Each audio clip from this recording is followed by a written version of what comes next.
Africa is shifting beyond just wages and conditions to something more urgent, dignity and psychological safety in the workplace. Governance and compliance expert Kovini Mutli is raising the alarm over what she describes as a growing pattern of retaliation where disciplinary systems are allegedly being used to silence employees, exposing deeper failures in leadership, accountability, and workplace culture.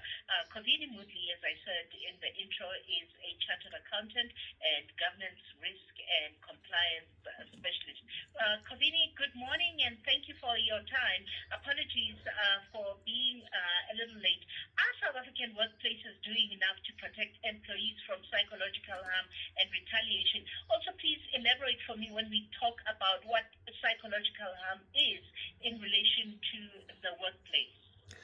Hi, thank you so much for having me on SAFM. It's an incredible honor to be here to utilize my voice on Workers' Day.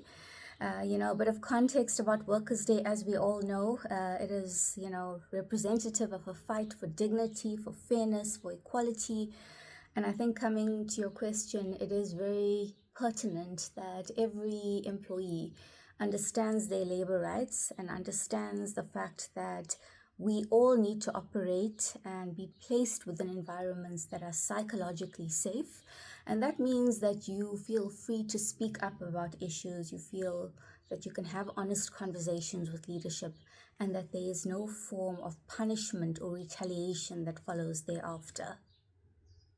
So, how widespread is the misuse of disciplinary processes across both public and private sector? Yes, so I mentor a lot of individuals, and I've unfortunately also experienced corporate GBV during my career. So I think for me, it's a very personal advocacy journey, and it seems like with my mentorship and people that reach out to me via LinkedIn, that this is quite widespread. It's almost what I call a silent pandemic because a lot of people don't like to speak about it. They don't want to speak about it. And the truth of the matter is that if you do speak up about it, especially in toxic cultures, you may find that the retaliation, the harassment, the bullying starts to amplify against you. And eventually there's almost a strategic plan to push you out of an organization. It seems like the world has become allergic to the truth and being, able to define what governance, risk, and compliance structures need to be within an organizational space. That's interesting. But I want to stretch it to gender and power dynamics. And I don't want to in any way imply that GBV, because you've already used the word corporate GBV, is something that only women experience. But I want to hear about how workplace culture contributes to silencing or sidelining people in leadership, whether they be male or female, but specifically also women in leadership. Yes. I think it's so important that we keep talking about the seat at the table, the famous seat at the table that we're all aiming to be in. But let's just start with what corporate GBV is rather. It is a form of harm that exists within or is enabled by a workplace structure whereby harassment, bullying, intimidation, retaliation are used to silence and control individuals, especially on the basis of gender and power imbalance. So that's really what it means from a legal perspective. But in general, I think a lot of people, male and female, seem to be finding themselves in situations where you're unable to act ethically, you're unable to lead with governance. The minute you speak up, you've got to be worried about your job firstly, and I think more importantly, we've seen of late the whole element of whistleblowers and where that leaves you often, which is quite a scary thought. So I think it's very important that if you are experiencing any form of harassment, bullying, intimidation, that you seek guidance from a labor lawyer. And the best thing about it, I think it's just so subtle that sometimes it's happening to you and you don't realize it until it's too late. So my advocacy journey has really been about being able to create awareness about this and also helping people who are victims to be able to find safe spaces, mentorship, coaching, labor lawyers, to be able to really support them in this journey, because it can be very isolating, it can be professionally isolating, and it can be also quite demeaning and defamatory to your personal brand. Yeah. I want to, we've got 4 minutes to go, but I want to get into also the issue of governance and accountability and a Yes, broader labor rights shift based on what you just said. yes. It sounds like there's a disconnect between workplace policies, and some say we have, some great workplace policies, but it sounds like there's a disconnect between those workplace policies and actual behavior on the ground. Why? Absolutely. I've seen that across my corporate career, not in all companies, but some companies where you've got the most fantastic policies, but there's just no drive to actually implement it, for companies to follow their own processes. I mean, that's the foundation for good governance in any organization, to be able to hold people accountable irrespective of your title or your role or your stature within an organization. The Labor Relations Act applies to all your employees. So, irrespective of what level you may be on, there are certain things that, the onus lies on the employer to be able to take that action. And very closely linked to that is what we call culture and the tone at the top, which we often, talk about. But the tone at the top is really your leadership displaying behaviors and ethical components, and driving that your policies play out the way they need to, and also driving that your labor laws, which impact you whether you're in public or the private sector, really help to solidify that you are a company that takes the law seriously. And I have worked for companies where they will never do anything that is unethical. They will never attempt to break the law.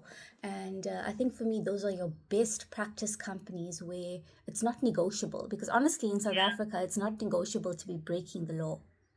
Yeah, some argue sometimes that sometimes it's the very ones at the top that enable certain bad behavior because of issues of alliances. But then it brings to the fore the issue of HR departments, because people get told a lot, go to HR. Are HR departments in most corporates truly independent, or are they even protecting organizational interests actually over the interests of employees? Inadvertently, compromising the very policy of the Labor Relations Act? I think that's a brilliant question, and I can only speak from my own lived experiences and that of the mentors that are under my care. I think it's very important for us to understand the role of HR. HR is not your agony aunt. They are, they are in that position. They are paid by the company to protect risk. And, if you have to bring to light, for example, a senior member that has been harassing or sexually harassing you, you tend to notice that HR will somewhat, I want to say, twist the narrative, and sometimes ask you, are you sure that happened? I know this person, they're great, I can't believe what you're saying. To protect almost the organization. That's it. To the policy. Correct. Because at the end of the day, if you have to now, if I was HR and my role was to manage risk, and I hear that someone is perpetrating something at the highest levels, to protect the risk, the reputation of the company, unfortunately, I may have to side with that particular perpetrator. I may have to take their side until a point that it becomes naturally impossible. So my advice is that if you're experiencing these subtle changes as I describe it, suddenly being excluded from meetings, suddenly picking up a shift in tone when someone speaks to you, as well as on emails, is that consult a labor lawyer. That is step one. Get the advice that you actually need to protect your career, your brand, because I know the job market is tough, but at the same time, we can't be sitting in environments where there is no ethical leadership, there is no compliance. Let me get my final question in, because the time has gone. Sure. Kavini, should psychological well-being be recognized as a core labor right in South Africa, knowing what we know, or knowing that people experience the kinds of things that you said you experienced personally? Yes, it is actually part of our labor law. I don't know why people ignore it. It's part of the code of harassment is what it's called. And the onus then, lies upon every employer in South Africa to make sure that a workspace is, safe, secure, and psychologically safe, it's physically safe. All forms of safety lies upon the onus of the employer to make sure that you are, feeling safe to do your job. Because I think Yeah. it's very, very honest to say that if you're feeling constantly, a heightened sense of anxiety, if you're now starting to feel panic and panic attacks, that is not a psychological safe place. That is a Yeah. dangerous place for any employee to be in. And Yeah. I really hope And you shouldn't have to go through that. you shouldn't have to go through that, because I've worked Yeah. in companies where it was absolutely incredible, and your mental health and the way you were treated, the way you were or spoken about was just phenomenal. There was the duty of care is what it's called from a legal perspective, that every employer group needs to be doing surveys, needs to be offering EAP services, which is employee assistance programs. But most importantly, besides that, leadership needs to be setting the tone for what is acceptable in your company and what is And not. what is not. We'll leave it Yes. there. Thank you, Yes. Kovini. Kovini Moodley is a chartered accountant at Governance, Risk and Compliance. Moodley, thanks so much for your time, man. Thank you. Thanks a million. Bye bye.